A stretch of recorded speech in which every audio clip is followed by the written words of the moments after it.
नमस्कार, VCN news के हिंदी समाचारों में आपका स्वागत है। खबरों की ओर बढ़ने से पहले आइए नजर डालते हैं आज की सुर्खियों पर।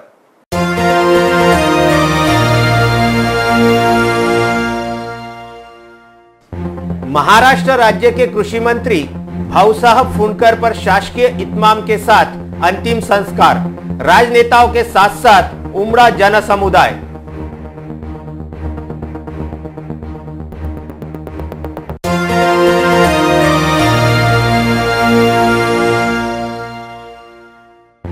शहर में 2 हत्याओं से थर्रा उठी अंबा नगरी, पुलिस ने किया आरोपियों को गिरफ्तार।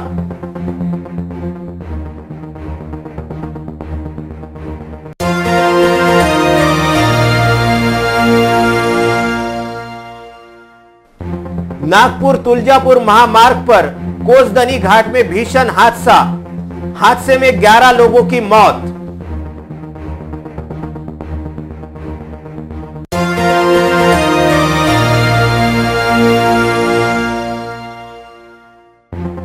साइकिल पर सवार होकर चेन स्नैचिंग करने वाला आरोपी गिरफ्तार, 4 मंगलसूत्र झपटने की दी कबूली।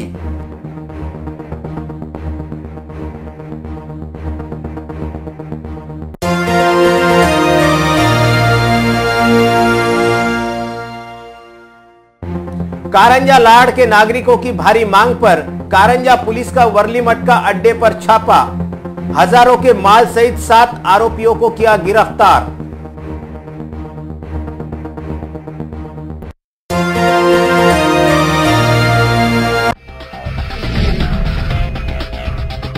तो ये थी आज की सुर्खियां। खबरें अब विस्तार से। महाराष्ट्र राज्य के कृषि मंत्री पांडुरंग उर्फ भाऊसाहब फुंडकर को भावभीनी श्रद्धांजलि देकर पूरे सम्मान के साथ उन पर अंतिम संस्कार किया गया। उनके अंतिम संस्कार में राजनेताओं के साथ साथ पूरे राज्य से जन समुदाय उमड़ पड़ा था। राज्य के कृषि मंत्री तथा बुल्ढाना खामगांव के पालक मंत्री पांडुरंग उर्फ भाऊसाहब फुंडकर का गुरुवार 31 मई को तीव्र हृदयघात के चलते निधन हो गया। भाऊसाहब के रूप में विख्यात राज्य के कृषि मंत्री पांडुरंग फुंडकर के निधन का समाचार मिलते ही विदर्भ से राज्य व राष्ट्रीय राजनीति में शोक की लहर फैल गई। 31 मई को भाऊसाहब का पार्थिव उनके निवास स्थान खामगांव लाया गया तथा अंतिम दर्शन हेतु रखा गया। भाऊसाहब फुंडकर की अंतिम यात्रा 1 जून को सुबह उनके माधवनगर वसुंधरा निवास से सुबह 8 बजे प्रारंभ हुई। यहां से अंतिम यात्रा जलम नाका, टावर चौक, एक बोटे चौक, मोहन चौक, गांधी चौक, रामजी चौक, चांदमारी होकर सीधे शेगांव रोड के सिद्धिविनायक टेक्निकल कॉम्प्लेक्स पहुंची।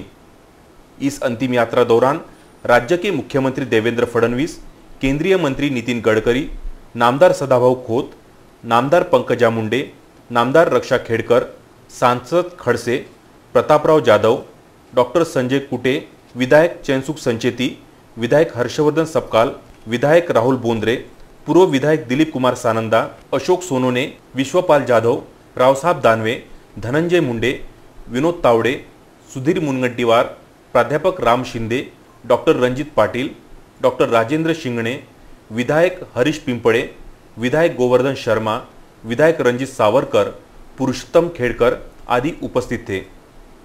इस अवसर पर मान्यवरों ने शोक संदेश देकर भाऊसाहब को श्रद्धांजलि अर्पित की।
अपने शोक संदेश में मुख्यमंत्री देवेंद्र फडणवीस ने कहा कि भाऊ साहब फुंडकर का भाजपा को संवारने में बहुत बड़ा योगदान रहा है। भारतीय जनता पार्टी जो इस मुकाम पर पहुंची है, इसमें भाऊ साहब की अहम भूमिका रही है। भाऊ साहब किसान पुत्र होने के साथ साथ उन्होंने किसानों को भी न्याय दिलाया। पार्टी ने आज एक अच्छा, सच्चा और ईमानदार नेता खो दिया है। आगामी दिनों में उनकी कमी महसूस की जाएगी।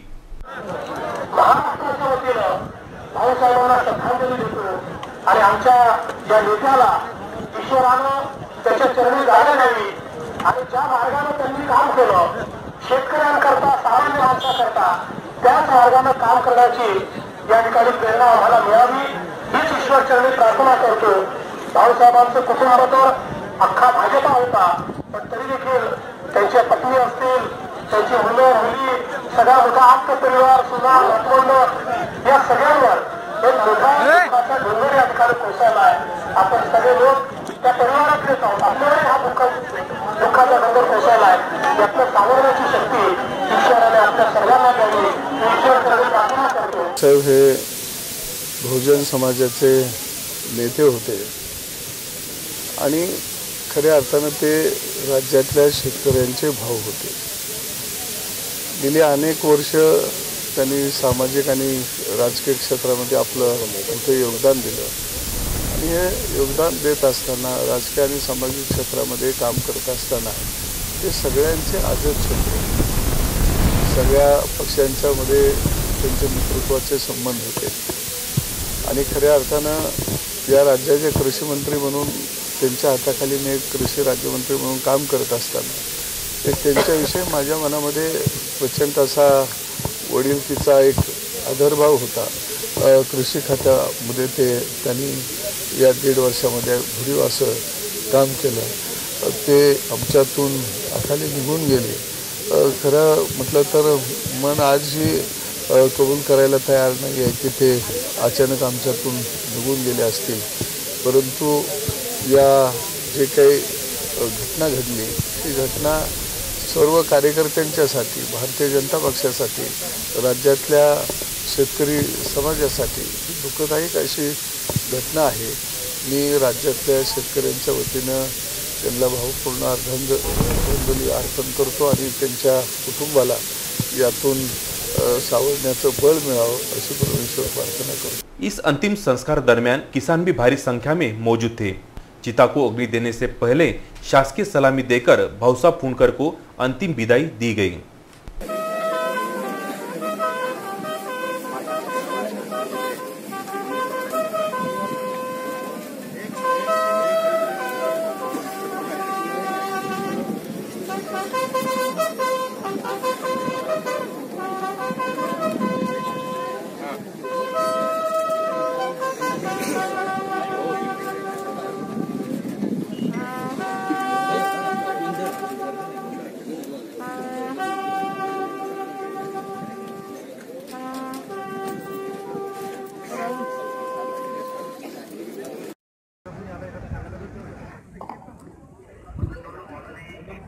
इस दुखद अवसर पर विशेष पुलिस महानिरीक्षक पुलिस अधीक्षक शशिकुमार मीना, अपर जिला पुलिस अधीक्षक श्याम घुगे, उपविभागीय पुलिस अधिकारी प्रदीप पाटिल, गिरीश बोबड़े, थानेदार संतोष ताले आदि पुलिस अधिकारी एवं उनके चाहते बड़ी संख्या में उपस्थित थे। भाऊ साहब को अंतिम विदाई देते समय सभी की आंखें नम हो गई थी। इस लोक नेता को विसेन परिवार की ओर से भावभीनी श्रद्धांजलि। खामगांव से हमारे संवाददाता मोहम्मद फारूक एवं महेंद्र मिश्रा की यह रिपोर्ट। विदर्भ की सांस्कृतिक राजधानी कहे जाने वाली अंबानगरी अमरावती में एक ही रात में हुई 2 हत्याओं में शहर दहल उठा। एक में दोस्त ने ही अपने दोस्त को तो दूसरे में पुराने विवाद को लेकर हत्या का मामला सामने आया है।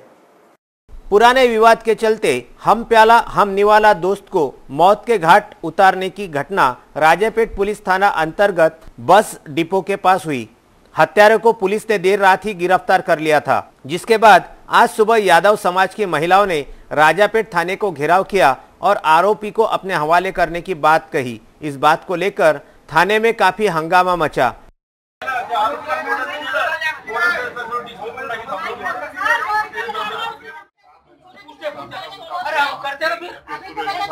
अरे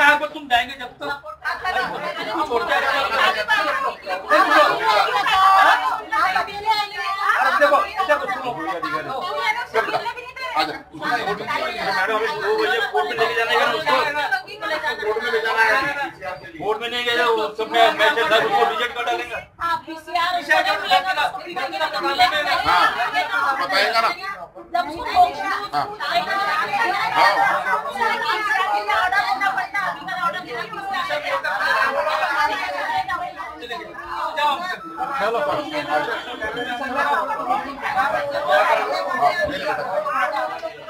मामले की गंभीरता को देखते हुए थाने में पहुंचे महिलाओं को समझाया गया।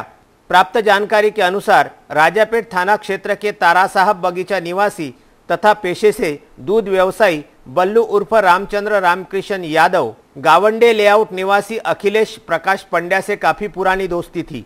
बताया जाता है कि दोनों एक साथ अनेकों बार हम प्याला हम निवाला भी हो चुके हैं। पुराने विवाद के चलते कल देर रात आरोपी अखिलेश पंड्या ने मृतक को अकेला देख उस पर चाकू से 25 से 30 वार किए, जिससे उसकी घटनास्थल पर ही मौत हो गई। उसके बाद आरोपी मौके से अपनी बिना नंबर की दोपहिया लेकर भाग खड़ा हुआ। इस दौरान गोपाल नगर टी पॉइंट के पास से अखिलेश पंड्या को पकड़ा गया।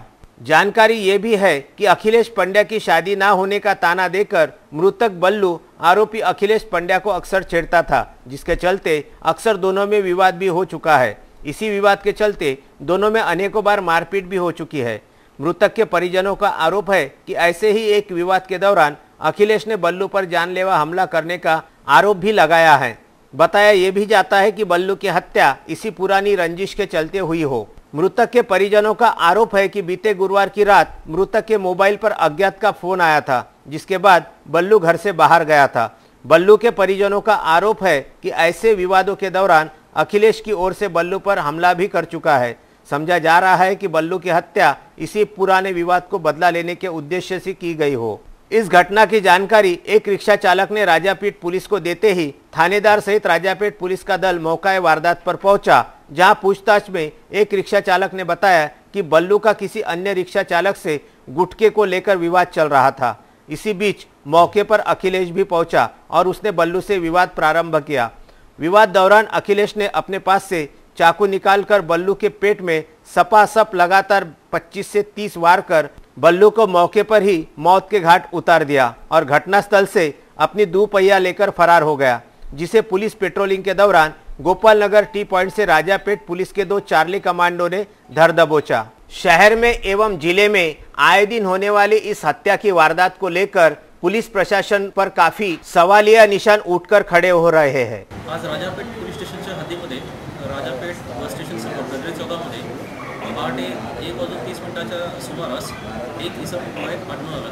त्यानंतर पोलिसांनी त्या ठिकाणी चौकशी करून तपास करून अखिलेश पंड्या म्हणून एक आरोपी आहे त्याला अटक केलेला आहे।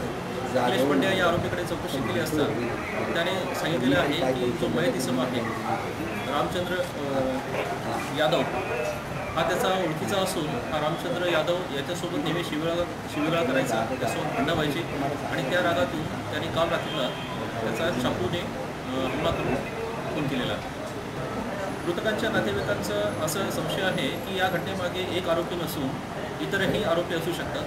2 वर्षापूर्वीची त्यांनी घटना नमूद केलेली आहे की मयत इसमासोबत यापूर्वी सुद्धा एक घटना घडलेली आहे। तर त्याचा आम्ही तपास करत आहोत, चौकशी करू। जर त्याच्यामध्ये एकापेक्षा जास्त आरोपी असतील तर निश्चितच त्यांना सुद्धा या घटनेमध्ये आरोपी बनवू। अमरावती शहर के फ्रेजरपुरा थाना क्षेत्र के वडाली परिसर में रहने वाले श्री कृष्ण प्रधान नामक युवक की हत्या के मामले में परिसर के ही अशोक बागड़े नामक युवक को गिरफ्तार किया गया। बताया जाता है कि प्रधान तथा बागड़े परिवार के बीच पिछले दिनों से विवाद चल रहा था। हत्या के दिन वाले रात भी मृतक श्री कृष्ण बागड़े ने परिवार को गाली गलौज की, जिससे गुस्साए अशोक ने श्री कृष्ण को बांस का टुकड़ा फेंककर मारा। जो आज मृत पावलेला आहे तो व्यक्ती जेवण करून आला आणि पुलावर बसला। पुलावर बसला त्यासोबत 3 व्यक्ती अजून होते त्यासोबत। त्या 3 व्यक्ती होते। समोरचा जो आरोपी आहे आरोपीने इकडं भांडण केलं आणि तिकडं त्यांची दोघांची मारहाण झाली। घरी पळत आला नंतर त्यांनी तलवासारखा अवजार मोठा अवजार आहे तो असं इथून रोडाने घासत नेलं आणि त्याची आई आली। त्याची आईने त्याला पकडलं। त्याच्या आईनं पकडल्यानंतर त्याला घरी घेऊन गेली। त्याची आई घरी घेऊन गेल्यानंतर थोडा वेळ थांबला घरी, तो 5-10 मिनिटं घरी थांबला. घरी थांबल्यानंतर ते तिथं विटाचा तट्टा पडलेला आहे तो विहिरीजवळ. ती विटाच्या तट्ट्यात ती वीट चालली आणि शिवीगाळ करत याला मारून फेकली वीट. याला वीट मारून फेकली तर हा जागेवर बेहोश पडला. बेहोश पडल्यानंतर 3-4 लोकांनी त्याला उचललं. नंतर त्याच्या अंगावर थोडं पाणी टाकलं. नंतर थोडा होश आल्यानंतर आम्ही त्याला दवाखान्यात घेऊन गेलो. डॉक्टर म्हणे त्याला म्हणे आमच्या इथं हे सिटी स्कॅनचं आमचं बंद आहे म्हणे. सिटी स्कॅनचं बंद आहे, तुम्ही सावदेकरकडे घेऊन जा. सावदेकडे घेऊन गेलो तर सावदेकर म्हणे आमच्या इथं म्हणे डॉक्टर अवेलेबल नाही आहे म्हणे, तुम्ही गेट लाईफला घेऊन जा म्हणे. मग गेट लाईफला घेऊन गेलो तर गेट लाईफ म्हणे आमची इथे सुविधा अवेलेबल नाही आहे म्हणे. नंतर मग तिथं अंबिकामध्ये घेऊन गेलो तर अंबिकामध्ये सुविधा चालू होती. अंबिकामध्ये सिटी स्कॅन केलं. सिटी स्कॅननंतर ते राजेपेठ नवीन दवाखान्यानंतर बनला तो, हां तिथं घेऊन गेलो. तिथं भरती केलं त्याला पेशंटला. भरती केल्यानंतर तिचे डॉक्टर म्हणे याला नागपूर रेफर करा. तर नागपूरला घेऊन गेलो. नागपूरला गेल्यानंतर ते 4:30 वाजता इथनं निघाले तर 6:30-7 वाजता इथं पोहोचले. ते 8 वाजता तिकडनं फोन आला की बा हा पेशंट. इस घटना में श्री कृष्ण के सिर से खून बहने लगा. घटना की शिकायत पर अशोक के खिलाफ दफा 324 के तहत मामला दर्ज किया गया. उपचार के दौरान श्री कृष्ण की नागपुर में मौत होने के पश्चात अशोक बागड़े को फ्रेजरपुरा पुलिस ने हत्या के आरोप में गिरफ्तार किया है. नागपुर तुलजापुर महामार्ग पर आर्नी के पास कोसदनी घाट में ट्रक एवं तवेरा गाड़ी की टक्कर होने से 11 लोगों की मौका वारदात पर ही मौत हो गई. मृतकों का शव विच्छेदन यवतमाल के सामान्य अस्पताल में किया गया. नागपुर तुलजापुर महामार्ग पर आर्नी के कोसदनी घाट में ट्रक एवं तवेरा गाड़ी की जोरदार टक्कर होने से 10 लोगों की घटनास्थल पर ही मौत हो गई, जबकि 2 घायलों को यवतमाल उपचार हेतु भेजा गया. यह भीषण हादसा तड़के 4 बजे का बताया जाता है. प्राप्त जानकारी के अनुसार 2 परिवार नागपुर से तवेरा क्रमांक MH20 CH 3584 में सवार होकर नांदेड़ के गुरुद्वारा में दर्शन हेतु निकले थे. यह तवेरा गाड़ी तड़के 4 बजे के दरमियान कोसदनी घाट में पहुंची. अचानक अवरुद्ध दिशा से आने वाले ट्रक ने तवेरा को टक्कर मार दी, जिसमें तवेरा चालक नागपुर निवासी विकास भोयर की घटनास्थल पर ही मौत हो गई. इस भीषण हादसे में गाड़ी में सवार 9 अन्य लोगों की भी घटनास्थल पर ही मौत हो गई, जिनमें कुणाल मेहरे दिल्ली, किरण सटियाला दिल्ली, शिवानी सटियाला दिल्ली, बनारसीलाल मेहरे हरियाणा, श्रद्धा परमजीत मली नागपुर, सिमरन मली नागपुर, तिलकराज सटियाला दिल्ली, नीलम मेहरे दिल्ली इनका समावेश है. आगे की जांच आर्नी पुलिस के PSI बोंडे कर रहे हैं. सभी मृतकों का पोस्टमार्टम यवतमाल के सामान्य अस्पताल में किया गया. माहूर से हमारे संवाददाता संजय घोगरे, सिद्धार्थ तामगाड़गे एवं जय अड़किने की ये रिपोर्ट. और ये खबर आ रही है कारंजा लाड़ से. जनता की भारी मांग पर आखिरकार कारंजा पुलिस ने 2 वर्ली मटका अड्डों पर छापा मारा. इन अड्डों से 7 आरोपियों को गिरफ्तार कर हजारों का माल भी जब्त किया गया. 24 मई को राज्य में चल रहे वर्ली आंकड़े का प्रमुख अड्डा माने जाने वाले यवतमाल के मटका अड्डे पर अमरावती CID एवं यवतमाल पुलिस ने संयुक्त कार्यवाही कर रात 10 बजे छापामारी की. इस कार्यवाही में 18 आरोपियों को गिरफ्तार किया गया था तथा लाखों का माल भी जब्त किया गया था.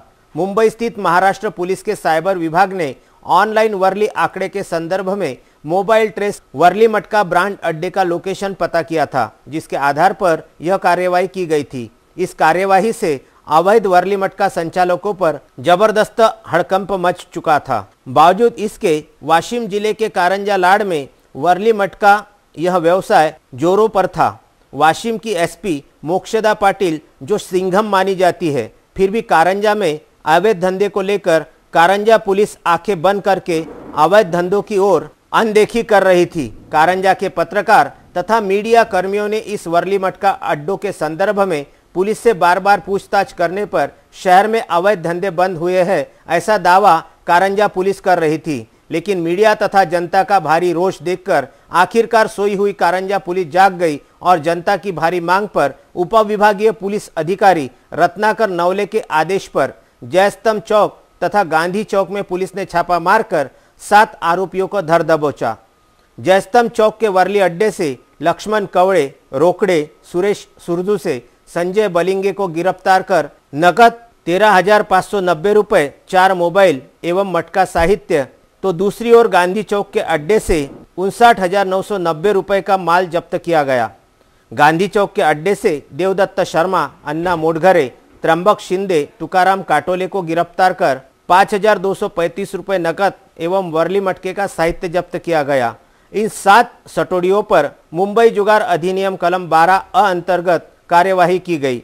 कारंजा पुलिस को ऐसे ही अवैध धंधों पर रोक लगाने की मांग कारंजा वासी कर रहे हैं। कारंजा लाड़ से हमारे संवाददाता अक्षय लोटे एवं शकील शेख की ये रिपोर्ट। खबरों में अब वक्त हो चला एक छोटे से ब्रेक का, कहीं मत जाइए, देखते रहिएगा VCN news. Hotel Landmark Continental, Saoji व्यंजनों का स्वाद लीजिए स्पेशल सावजी रेस्टोरेंट में।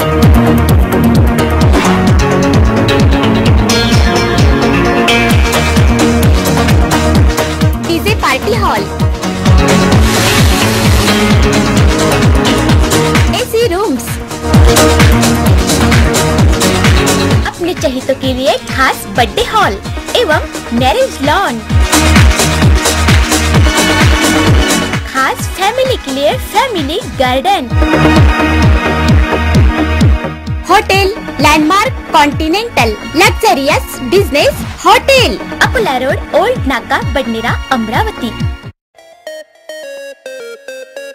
विदर्भ का सबसे बड़ा शोरूम बिजीलैंड में Aradhana wholesale shopping mall, wholesale rate में रिटेल बिक्री। आराधना संपूर्ण लग्न बस्ता, बनारसी शालू, डिझायनर साड्या, घागरा ओढणी, salwar suit, dress material, readymade coat, suiting shirting, teenage wear, kids wear, fashion jewellery, lifestyle, shoes व sandal, home decor, matching. Lane number L2, shop number 43 to 48, Busyland complex, Nandgaon Peth, Amravati. Aradhana wholesale shopping mall, wholesale rate में चिल्लर बिक्री। आराधना। Break के बाद एक बार फिर से आपका स्वागत है। देखते हैं कुछ अन्य खबरें विस्तार से। अमरावती आसेगांव मार्ग पर तेज रफ्तार दोपहिया पेड़ से टकराने से एक युवक की मौत हुई तथा एक युवक को जिला सामान्य अस्पताल में उपचार हेतु दाखिल किया गया। शुक्रवार की तड़के 3 बजे के दौरान मोटरसाइकिल पर सवार तेज रफ्तार युवकों की दोपहिया पेड़ से टकराने के चलते जहां एक युवक की मौके पर ही मौत हो गई, तो दोपहिया की पिछली सीट पर बैठे अन्य 2 युवक मामूली रूप से घायल हो गए। मृतक युवक का नाम राज करडे बताया गया है, जो नवसारी का निवासी था। इस संदर्भ में मिली जानकारी के अनुसार नवसारी निवासी राज करडे, पन्नालाल नगर निवासी विशाल तेलंगे तथा देवरनकर नगर निवासी शुभम कासलीकर एक मोटरसाइकिल से बीते गुरुवार की मध्यरात किसी भोजनालय में भोजन करने के बाद आसेगांव के लिए रवाना हुए थे। चर्चा इस बात की भी है कि शुक्रवार की तड़के लगभग 3 बजे के दौरान तीनों मोटरसाइकिल से आसेगांव पूर्णा के लिए निकले थे, जहां का राज करडे मूल निवासी बताया जा रहा है। घटना के बाद मौके से शुभम कासलीकर फरार होकर मृतक के घर पहुंचा और घटना की जानकारी तक नहीं देने के समाचार है, जबकि विशाल तेलंगे को जिला सामान्य अस्पताल में भर्ती किया गया है। आगे की जांच आसेगांव पुलिस कर रही है। वायलवान बाबा मंदिराच्या फाट्यावर त्यांचा ॲक्सिडेंट झाला असं ते त्यांचं म्हणणं आहे। समोरचा जो ड्रायव्हर होता त्यालाही जास्त मारणे आणि मागच्यालाही काहीच मार नाही आहे। फक्त मधात माझा भाऊ होता, त्याच्या डोक्यावर मार आणि त्याचाच मोबाईल फुटलेला आहे। बाकी कोणाला जास्त किरकोळ जखमा आहे।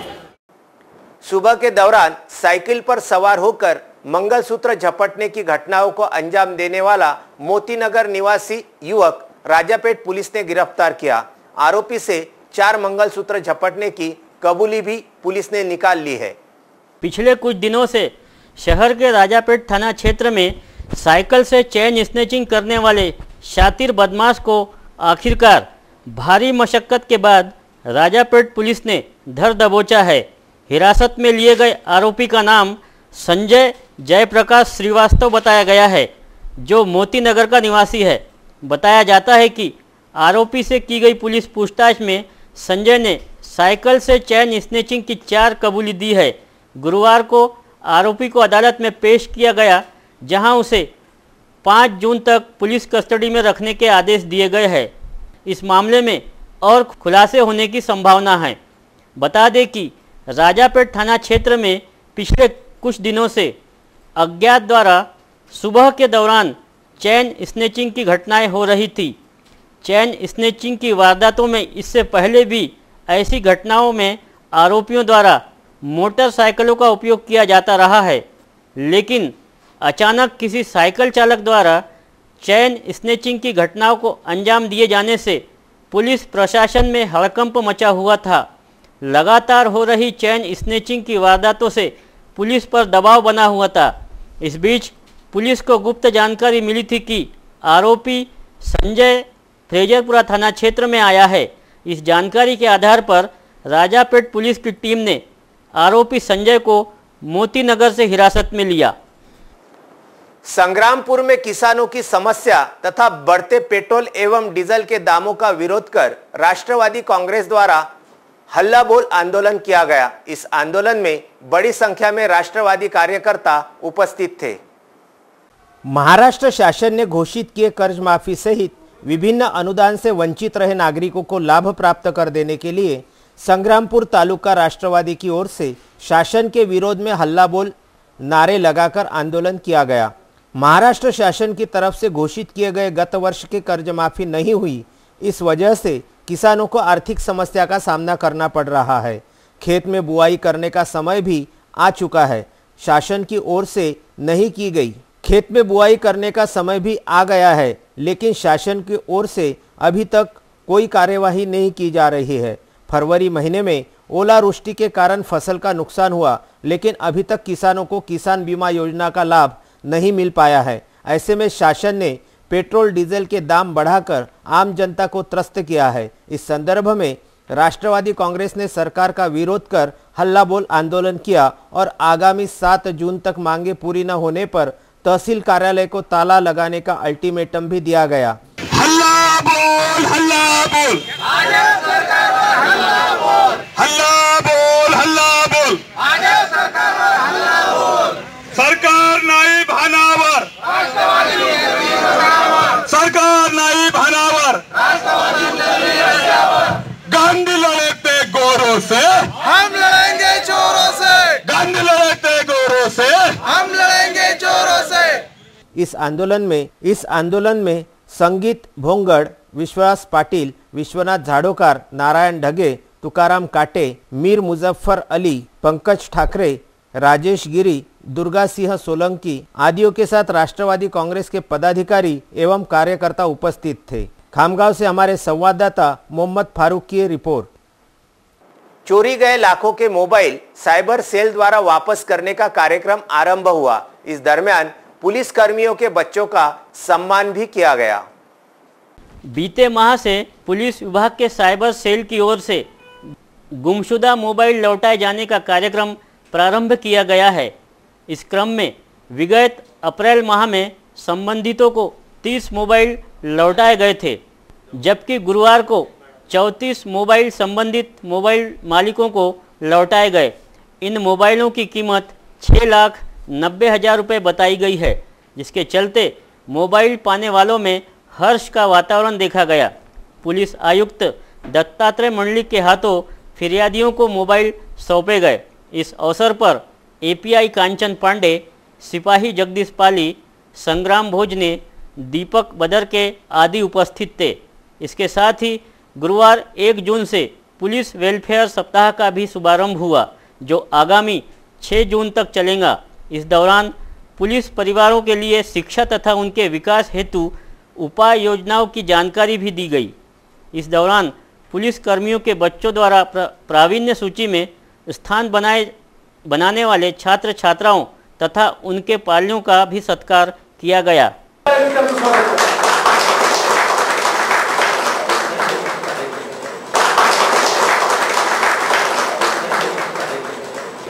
यानंतर श्री अंबिका प्रसाद यादव, पोलीस हवालदार, शहर वाहतूक शाखा।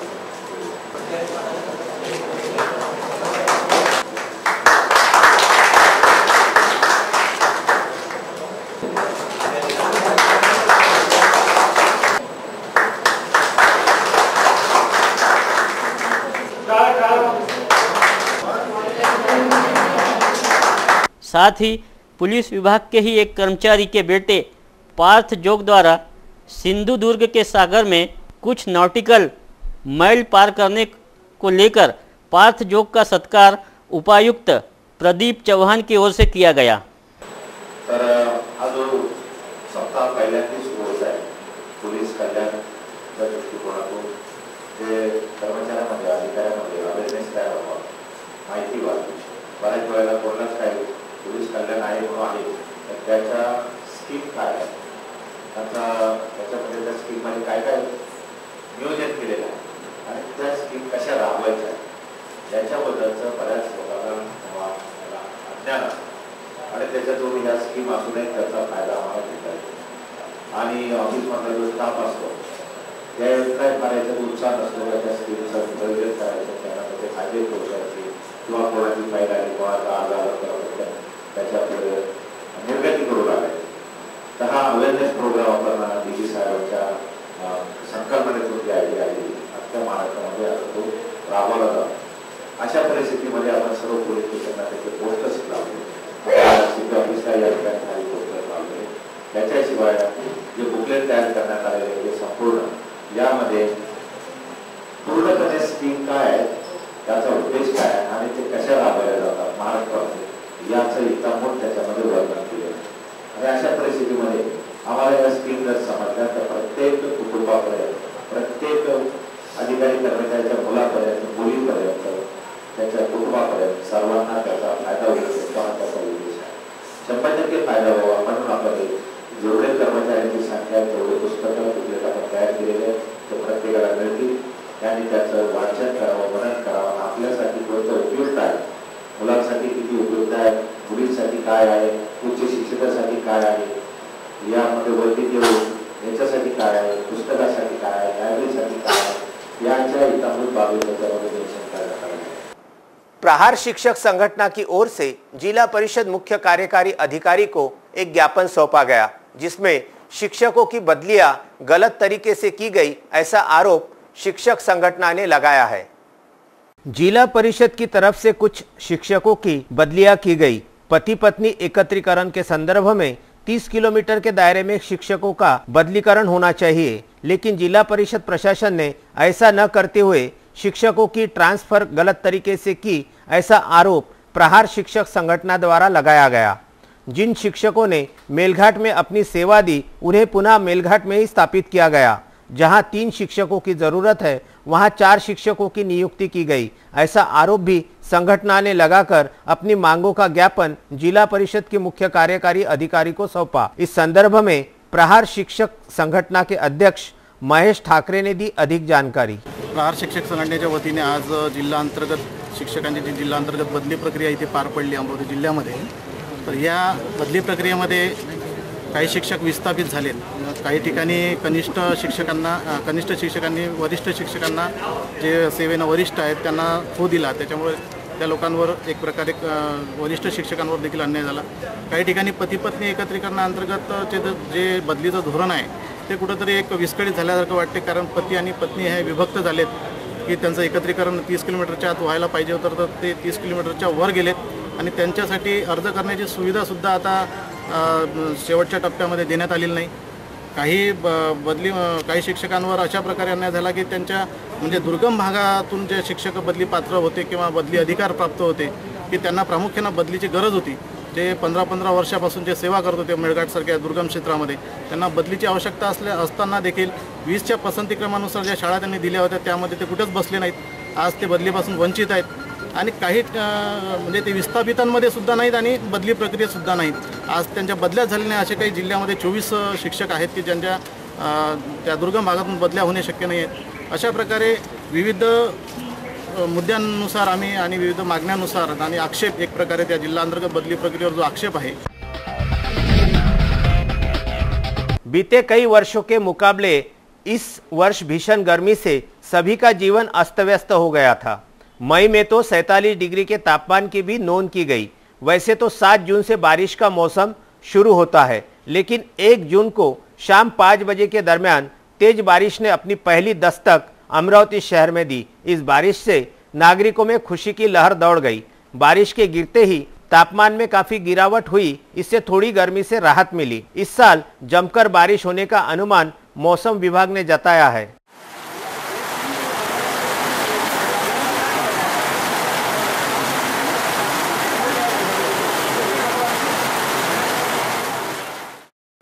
हिंदी समाचारों में आज के लिए बस इतना ही। विदर्भ से जुड़ी तमाम जानकारी जानने के लिए देखते रहिए विदर्भ का सर्वश्रेष्ठ न्यूज चैनल VCN न्यूज। नमस्कार।